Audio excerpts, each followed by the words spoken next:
We want to speak to you today on the subject for the youth,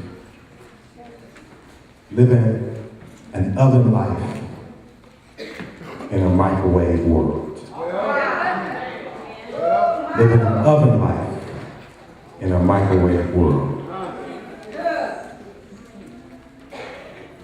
Being 38 years old now, I think back to the time where we didn't have as much technology that we have now.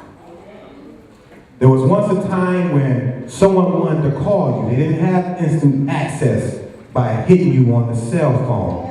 Everybody had pagers. And you walked around with a pocket full of quarters. As soon as somebody paged you, whoever was driving the car, you said, pull over so I can call this person back. Did somebody call a pager? The first cell phones that came out was not so easy to carry around because they was about this big on your ear. There was no such thing as a computer to be common in every home. There was no internet when I was a little boy.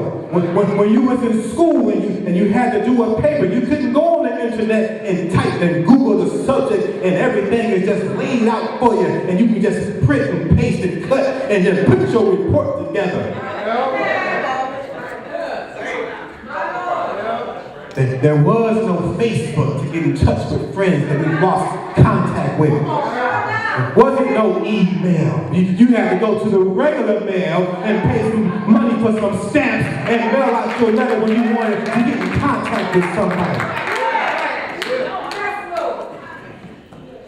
I drew the conclusion that as technology has made our lives so-called easier, it has also confused us a little bit. Because with so much technology, it has become a distraction to the believer. We have become so distracted that we've drawn away from God. I looked at a survey that has been going on for the last 10 years, and it says, listen to this, 70% of high school grads leave church and never return. 65% of evangelical teens have never read the Bible. 33% believe that religion is out of date and out of touch. 40% of teens believe in astrology. 30% read the daily astrology column daily. 58% of Protestant teens believe that students should have access to contraceptives. 25% of high school students have contracted some form of VD. 60% of students question if miracles are even possible. 28% feel that the Bible is inaccurate and been tampered with by man. 65% of all high school students are sexually active. 75% of high school students cheat on tests and exams on a regular basis. 30% of high school students have shoplifted in the last 30 days. 45 to 50% of teen girls have already aborted a pregnancy. 3.5 million teens are alcoholics. And 1,000 teens try to commit suicide on a daily basis. 20% of your high school students have experimented with or are involved in some form of homosexual relationship.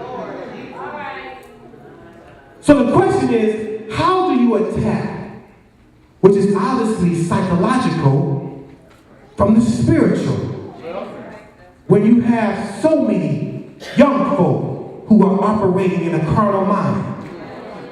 I began to think back when I was a young boy. And my grandfather would take me to Burger King. And I would be so excited to go to Burger King because I say, Granddad, you know I want a Whopper. A Whopper with cheese.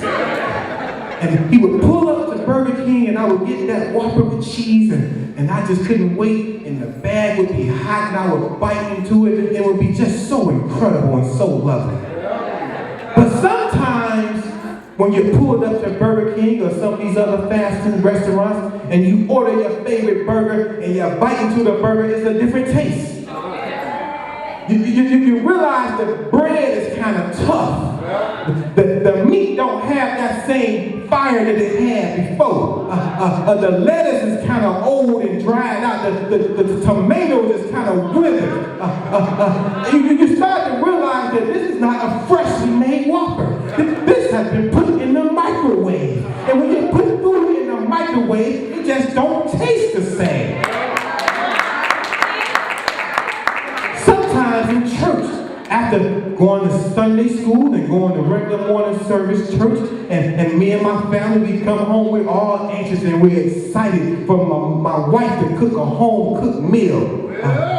She gets in the kitchen and she begins to separate her meat and she begins to season it and dip it in the flour and she begins to batter up some eggs and do all kinds of things and stuff is just flying everywhere and she's fussing the kids, sweep up the kitchen, clean up the table, do this and do that, and I'm laying back and I'm looking at my head is just spinning around, but then I start looking at my watch and hour 2 goes by, hour 3 goes by, and 4, and my stomach is starting to growl. And I'm like, baby, when is the food going to be ready? And she said, honey, do you want me to fix you a salad? It's coming in the meanwhile. Then I start to think back to them Sundays when she don't feel like cooking. And she tells me, go ahead and warm you up something in the microwave. That meal don't taste the same as when she done spent all that time in the kitchen preparing a meal for her family.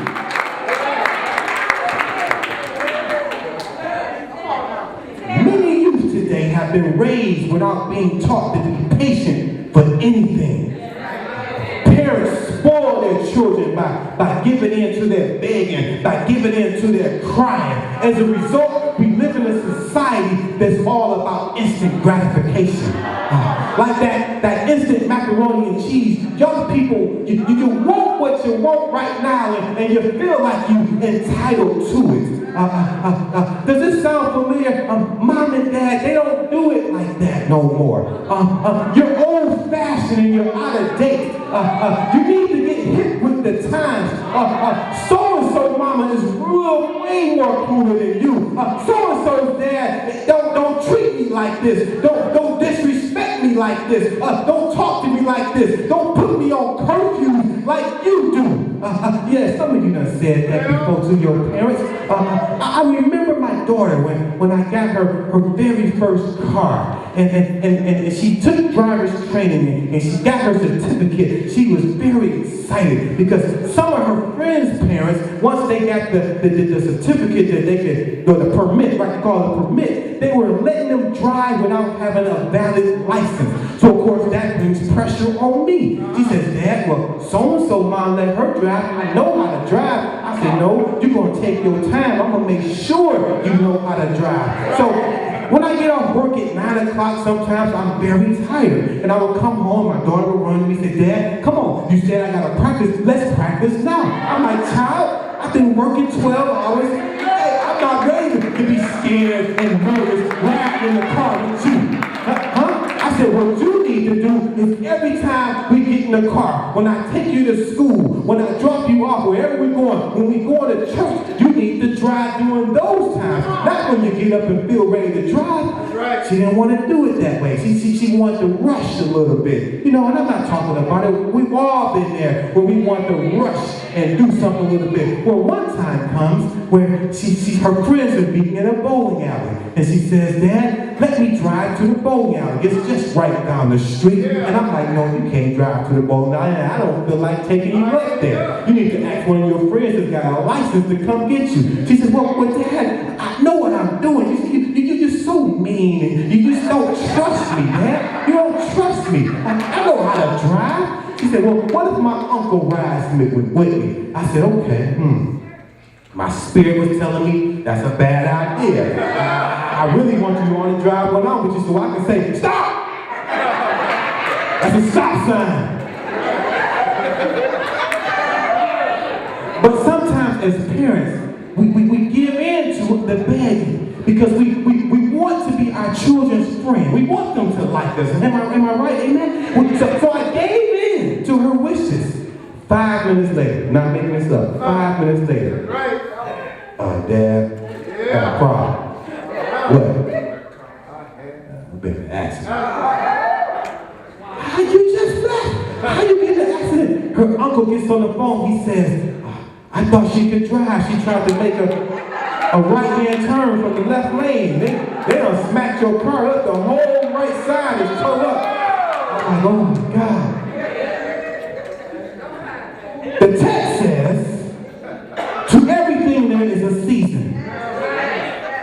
There's a purpose under the heaven, a time to be born, a time to die, a time to plant, a time to pluck up that's what is planted, a time to kill, a time to heal, a time to break down, a time to build up, a time to weep and a time to laugh, a time to mourn and a time to dance, a time to cast away stones and a time to gather stones together, a time to embrace and a time to restrain from embracing, a time to get and a time to lose, a time to keep and a time to cast away, a time to rend and a time to sow, a time to keep silence and a time to speak, a time to love and a time to hate, a time of war, a time of peace.